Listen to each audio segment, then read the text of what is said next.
नमस्कार भाई लोकल हम आपके भाई मोनू सिंह। तो भाई कल विशाल सिंह पूरा छपरा में झंडा गाड़े हुए थे एकदम पूरी तरह से, मतलब बोलिए तो छपरा मढ़ौरा गांव में एकदम छाए हुए थे वहाँ पे। तो कुछ लोग वादा भी किए थे कि हम पहुँचेंगे, लेकिन सिर्फ हवाबाजी था और कुछ नहीं था। खैर वो मैटर अब ख़त्म हो गया, उस पर ज़्यादा ध्यान नहीं देना है। पावर स्टार पवन सिंह पे बात करने वाले हैं। पावर स्टार पवन सिंह कल गए थे पटना बांकीपुर। भाई साहब क्या जन सैलाब, क्या मतलब भीड़ आया था। इसको कहते हैं पावर। मतलब कि स्टेज से पावर स्टार मात्र 100 मीटर की दूरी पर थे और उनको स्टेज तक जाने में 2 घंटे का समय लगा है।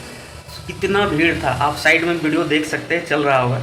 और भाई क्या ही भीड़, मतलब एकदम पूरा जन सैलाब टूट पड़ा था। लास्ट में राम कृपाल यादव जी जो वहाँ पे थे, बीजेपी के मंत्री जी थे, वो उन्होंने जनता से निहोरा किया कि भैया आवे तो लोग पावर स्टार के स्टेज पर काहे कि घूम करे के बोले के बाद वह संबोधित करियन सारा चीज़।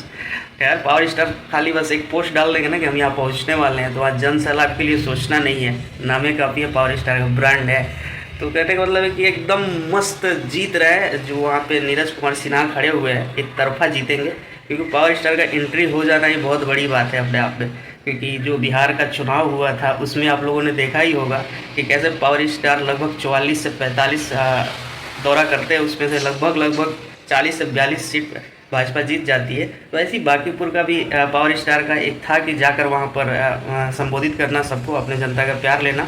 और वहाँ पे बहुत बड़े बड़े नेता भी पहुँचे थे, विजय कुमार सिन्हा जी भी पहुँचे थे, बाकी और भी नेता पहुँचे थे, काफ़ी सारे नेता पहुँचे थे। और नीरज कुमार सिन्हा जो है एकदम ज़मीन से जुड़े हुए आदमी है भाई। अभी भी वो रेंट के कमरे में रहते हैं, उनके माँ बाप नहीं है, और बहुत ही मतलब छोटे एक कार्यकर्ता है जिसको भाजपा ने टिकट दिया है। और भाजपा ने ये दिखाया है कि हम अपने कार्यकर्ता को भी आगे इतना बढ़ाते हैं।